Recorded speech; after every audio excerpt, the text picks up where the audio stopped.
రాష్ట్ర ప్రభుత్వం ప్రజలకు ఇచ్చిన వాగ్దానాలే కాకుండా ప్రజలకు చెప్పని అనేక కొత్త పథకాలను అమలు చేస్తున్నదని రాష్ట్ర రోడ్లు, భవనాలు, సినిమాటోగ్రఫీ శాఖల మంత్రి కోమటిరెడ్డి వెంకటరెడ్డి అన్నారు. ఏదైనా ప్రమాదవశాత్తు ఎవరైనా మరణిస్తే ఆ కుటుంబాన్ని ఆదుకునేందుకు ఇందిరమ్మ కుటుంబ జీవిత బీమా పథకాన్ని అమలు చేయనున్నదని తెలిపారు.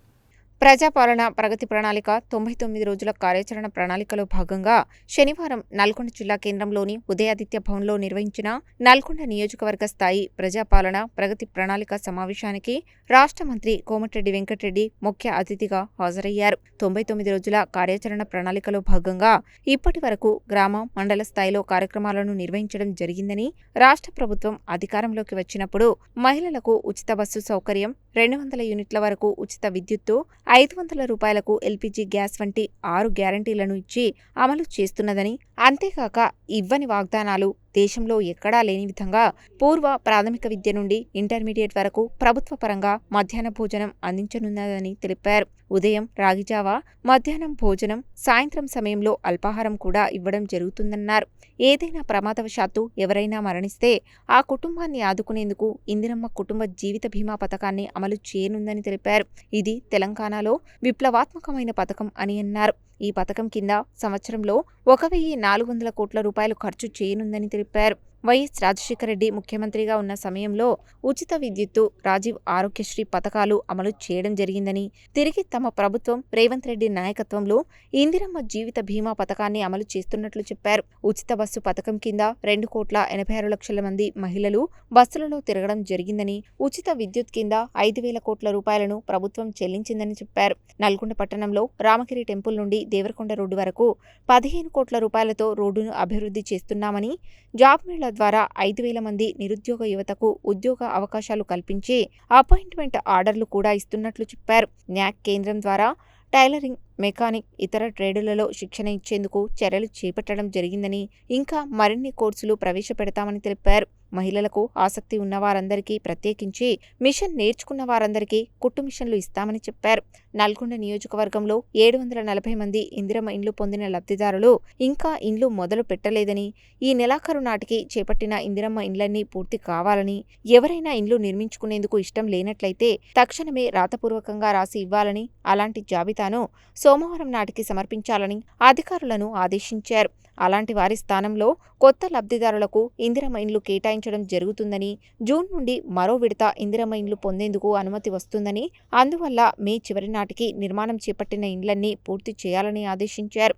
దేశంలో ఎక్కడా లేని విధంగా 5 లక్షల రూపాయలు ఇచ్చి ఇండ్లను నిర్మించడం జరుగుతున్నదని తెలిపారు. ధాన్యం కొనుగోలులో భాగంగా రైతుల చెల్లింపులకు ఎలాంటి ఇబ్బంది లేదని, ధాన్యాన్ని వెంటనే మిల్లులకు పంపించేందుకు చర్యలు తీసుకోవాలని, అవసరమైతే ప్రతి గ్రామంలో ట్రాక్టర్లు ఏర్పాటు చేయాలని తెలిపారు. నల్గొండ మేయర్ బుర్రి చైతన్య శ్రీనివాసరెడ్డి మాట్లాడుతూ, ప్రజలతో దగ్గరగా ఉండేందుకు ప్రజాపాలన ప్రగతి ప్రణాళిక కార్యక్రమాన్ని చేపట్టడం జరిగిందని చెప్పారు. జిల్లా కలెక్టర్ బి చంద్రశేఖర్ నియోజకవర్గ స్థాయి ప్రజాపాలన ప్రగతి ప్రణాళిక కార్యక్రమంలో భాగంగా చేపట్టే కార్యక్రమాలను చదివి వినిపించారు. అంతకుముందు రాష్ట్ర ముఖ్యమంత్రి సందేశాన్ని చదివి వినిపించారు. ఈ సందర్భంగా లబ్ధిదారులకు కళ్యాణ లక్ష్మి, షాదీ ముబారక్ చెక్కులను పంపిణీ చేశారు. Deputy mayor Ashraf Ali amen, revenue అదనపు కలెక్టర్ జె శ్రీనివాస్, స్థానిక సంస్థల ఇన్ఛార్జి అదనపు collector Y Ashok Reddy, Nalgonda market committee chairman Jukuri Ramesh, Nalgonda నగరపాలక సంస్థ కమిషనర్ శరత్ చంద్ర తదితరులు ఈ కార్యక్రమానికి హాజరయ్యారు. ఎవరైనా హాస్పిటల్లో ఉంటే 3 లక్షల నుంచి 4 లక్షలు ఎల్ఓసి 2 రోజుల్లో ఇచ్చే కార్యక్రమం కానివ్వండి, ఇవన్నీ చేసుకుంటూ ఇంకా చేయవలసిన కార్యక్రమాలతో పాటు కొత్తగా మననే క్యాబినెట్ మీటింగ్లో కొన్ని దేశంలో ఎక్కడ లేని విధంగా అల్పాహార పథకం, అంటే ప్రీ ప్రైమరీ స్కూల్ నుంచి ఇంటర్మీడియట్ వరకు టిఫిన్ కానీ లంచ్ కానీ ఈ సంవత్సరానికి వెళ్ళి, ఈ జూన్కి వెళ్ళి గవర్నమెంట్ కాలేజీలో ప్రభుత్వ పరంగా ఏర్పాటు చేయడం చాలా సంతోషకరమైన వార్త. ఇది ఎప్పుడు కూడా మనం గ్రామాలకు వెళ్ళి నల్గొండకు వచ్చి ఇంటర్మీడియట్ చదువుకునే వాళ్ళకు టిఫిన్ బాక్స్ తీసుకొని రావాలి. స్కూళ్ళకి వెళ్ళి ఎక్కడైనా బస్తీలలో ఉన్న పేదవాళ్ళు ఉంటే పొద్దున తల్లిదండ్రులు కూలికి పోతే ఆ పిల్లగాడు స్కూల్కు ఉపవాసం ఉండి మధ్యాహ్నం పూట భోజనం పెట్టేది. కానీ ఇప్పుడు రాగానే రాగి జావతో పాటు 3 రోజులు మిల్లెట్స్ కానీ టిఫిన్ ఇవ్వడం, మధ్యాహ్నం లంచ్ ఇవ్వడం, అది కాలేజీ వరకు కూడా చేయడం ఇది ఒక మంచి కార్యక్రమం. ఇది మనం మొన్న క్యాబినెట్ మీటింగ్లో నిర్ణయం తీసుకొని ఈరోజు వచ్చే నెలకి అమలు చేయబోతున్నాం. ఇంకొకటి చాలా ఈ రోజుల్లో చూస్తున్నాం, కొందరు ఆరోగ్యంగా ఉండి సడన్గా చనిపోతుంది. హార్ట్ అటాక్ అంటున్నాం, ఇంకా వేరే డిసీజులు అంటున్నాం. చాలామంది యాక్సిడెంట్లో చనిపోతున్నారు, ఇంకా వివిధ కారణాలతో ఆత్మహత్యలు చేసుకుంటున్నారు. ఇలా చనిపోయిన కుటుంబాల కోసం ఇందిరమ్మ కుటుంబ జీవిత బీమా పథకం రాష్ట్రంలో అన్ని కుటుంబాలు, అది పేదవాడి నుంచి కోటీశ్వరుడైనా సరే, ఎంత పెద్దవాడైనా సరే, ఎన్ని కుటుంబాలు ఉన్నాయో అన్ని కుటుంబాలకు ఇన్సూరెన్స్ చేసి 5 లక్షల రూపాయల ఇన్సూరెన్స్ పథకం ఇందిరాగాంధీ పేరు మీద అది తీసుకురావడం సంవత్సరానికి 1400 కోట్లు. బహుశా ఇది కూడా ఏ రాష్ట్రంలో లేదు. ఇప్పుడు చూస్తున్నాం, కొందరు దురదృష్టవశాత్తు యాక్సిడెంట్లను ఎదురుగా వెహికల్ మన తప్పు లేకున్నా ఎదుటి వచ్చే వెహికల్ తప్పున్నా, నేను ఒక రోడ్డు మీద చూసినాం, ఔటర్ రింగ్ రోడ్ మీద లారీ రోడ్డు మొత్తం ఎడిగాను మొత్తం పక్క కాకుండా ఔటర్ రింగ్ రోడ్డు మీద కారు పోయి కుట్టుకుంటే 2 ఫ్యామిలీలు మొత్తం 6 చనిపోయారు. ఇలాంటి సంఘటనలు జరిగితే ఎవరైనా ఇద్దరు మిగిలితే ఆ కుటుంబం రోడ్డు మీదకి వస్తుంది. యాక్సిడెంట్ అయితే దానికి ఆర్థికంగా అప్పులు చేసుకొని ఆ ప్రైవేట్ పరంగా ట్రీట్మెంట్ తీసుకునే పరిస్థితులు. ఇలాంటి పక్షంలో ఇందిరమ్మ కుటుంబ జీవిత పథకం ఒక తెలంగాణ ప్రజాపాలనలో ఒక విప్లవం లాంటి పథకం. ఇది రాజశేఖర రెడ్డి ఏ విధంగా 2 లక్షల రూపాయలు రాజీవ్ ఆరోగ్యశ్రీ గతంలో గుండెపోటు వస్తే పేదవాడు అప్పులు దొరకక, అది గుండెపోటు అని తెలిసినా భూమి లేని పేదవానికి ఎవరిస్తారు 2 లక్షల రూపాయలు అప్పు? ఏదో ఒక ట్యాబ్లెట్ ఇచ్చేది డాక్టర్లు, వేసుకుంటూ చనిపోయేవాడు. కానీ రాజశేఖర రెడ్డి దేశంలో అప్పుడు ఏ రాష్ట్రంలో లేదు, నేను 2వసారి ఎమ్మెల్యేగా ఉన్నా, ఆయన ఒక డాక్టర్గా, ఆయన ముఖ్యమంత్రి కాకముందు ₹1 డాక్టర్ అంటారు, పులివెందుల్లో క్లినిక్ పెట్టి ₹1 ఫీజు తీసుకొని సేవ చేసుకుంటూ రాజకీయాలకు వచ్చి ఆ స్థాయికి వచ్చింది. ఆయన ఎప్పుడు చెప్పేవారు, పేదోళ్ళు ఎవరు వచ్చినా పెద్దోళ్ళు ఎవరు వచ్చినా ₹1 తీసుకునేవారు.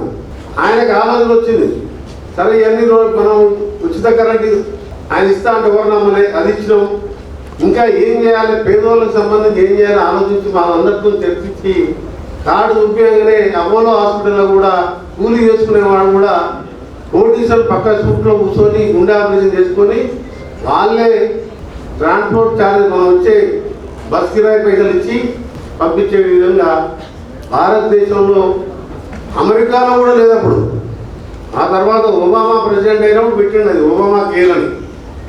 అలాంటి రాజీవ్ ఆరోగ్యశ్రీ ఎట్టబెట్టినో ఈరోజు ఇందిరమ్మ జీవిత పథకం అంటే ప్రతి కుటుంబంలో ఎవరు ఎక్కడ చనిపోయినా, నేను ఏదైనా ఊళ్ళలో పోతుంటా, ఎక్కడో తెలిసిన పేపర్లో చూసినా టీవీలో చూసినా యాక్సిడెంట్ అయిపోయింది, భర్త చనిపోయింది, భార్య ఉందంటే 2 లక్షలు చూస్తా, లక్షలు ఎంతో అంత పిల్లలకు చదువుల కన్నా ఖర్చు వెళ్తాయి. కానీ అలాంటి ఇనిషియేటివ్ జరిగినప్పుడు ఆ కుటుంబానికి అండగా ఉండాలని ప్రభుత్వం 1400 కోట్ల ప్రీమియం చెల్లించి ఈ నిర్ణయం తీసుకున్నదని చెప్పి సంతోషంగా మీకు తెలియజేసుకు, మధ్యాహ్న భోజన పథకం ఇంటర్మీడియట్ 2nd ఇయర్ వరకు చేయడం, ఇంటర్మీడియట్ 2nd ఇయర్ వరకు పిల్లలకు ఎవరైతే హ్యాండిక్యాప్డ్ ఉన్నారో వాళ్ళకు మనకు 95,000 ఇది మన బ్యాటరీ వెహికల్ ఉన్నది. ఆ బ్యాటరీ వెహికల్ అన్నీ కూడా ఈ వచ్చే నెలలో అందరికి కూడా హ్యాండిక్యాప్డ్ వాళ్ళకు ప్రభుత్వం కొనిచ్చే విధంగా చేస్తున్నాం. మనం అన్ని గ్రామ పంచాయతీలో కూడా నిర్వహించుకోవడం జరిగింది సార్. సో ఇది చేసిన తర్వాత మనకి మున్సిపాలిటీలో కూడా 182 వార్డులు ఉన్నటువంటి కార్పొరేటర్లు అండ్ గౌరవ మేయర్ గారి యొక్క సహకారంతో అన్ని మున్సిపల్ వార్డులు కూడా మున్సిపల్ కమిషనర్ గారు వారిని కంప్లీట్ చేయడం జరిగింది సార్. అన్ని మీటింగ్ మినిట్స్ కూడా రికార్డ్ చేసి దానికి పంపించడం జరిగింది సార్. ఓవరాల్ గా జిల్లాలో మనకు అందరి ప్రజాప్రతినిధుల యొక్క సహకారంతో మనకు సుమారుగా మనకు 68,883 పార్టిసిపెంట్స్ తో పాటుగా ఓవరాల్ పార్టిసిపేషన్ 79,272 మంది మనకు పార్టిసిపేట్ చేయడం జరిగింది సార్.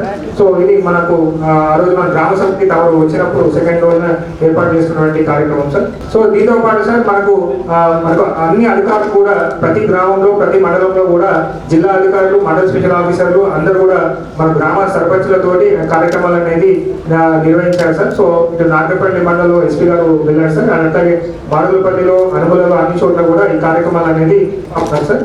సో నల్గొండ కార్పొరేషన్ లో కూడా చాలా విస్తృతంగా మనకు 99 ప్రణాళికకు సంబంధించి యాక్షన్ ప్లాన్ కూడా నివేదించుకోవడం జరిగింది సార్. మన రోడ్ అవేర్నెస్ కార్యక్రమం పైన కూడా ఆ రోజు మనకు కార్యక్రమం ఏర్పాటు చేసుకోవడం జరిగింది సార్. అందరం కూడా డ్రగ్స్ కంట్రోల్ మరియు తర్వాత రోడ్ సేఫ్టీ మీద కూడా మనం క్లాక్ టవర్ దగ్గర కూడా ఒక ర్యాలీ కూడా నిర్వహించుకోవడం జరిగింది సార్.